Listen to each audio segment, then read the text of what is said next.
সস্তাপুরে সন্ত্রাসী হামলার প্রতিবাদে মানববন্ধন অনুষ্ঠিত।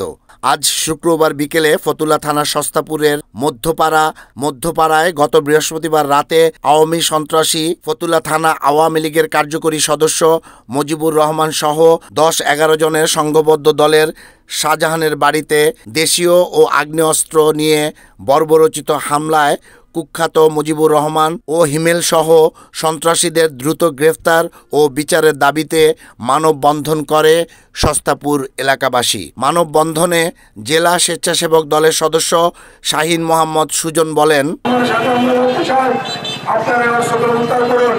আমাদের ফতুল্লা থানা ফতুল্লা ইউনিয়ন এবং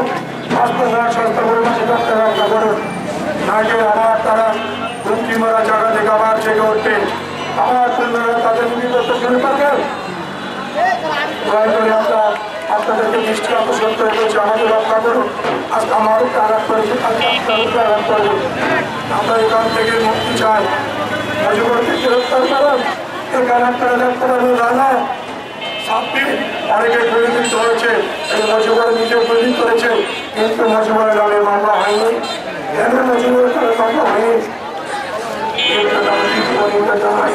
ফতুল্লা থানা স্বেচ্ছাসেবক দলের সদস্য নজরুল বলেন,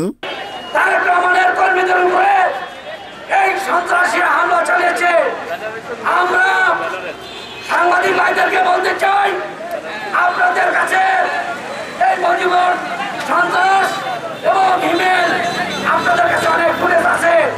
আপনারা এই ফুটেজ প্রশাসনের হাতে দিবেন, প্রশাসন তাদের বিরুদ্ধে পদক্ষেপ নেবে। আমরা 24 ঘন্টার ভিতরে মুজিবুর এবং হিমেল গঙ্গের গ্রেপ্তারের জন্য আহ্বান জানাচ্ছি। মানববন্ধন শেষে একটি বিশাল বিক্ষোভ মিছিল কায়ুমপুর, সস্তাপুর সহ বিভিন্ন এলাকা প্রদক্ষিণ করে সস্তাপুর লিংক রোডে এসে শেষ হয়। Report Shahjahan Chowdhury, NAN TV।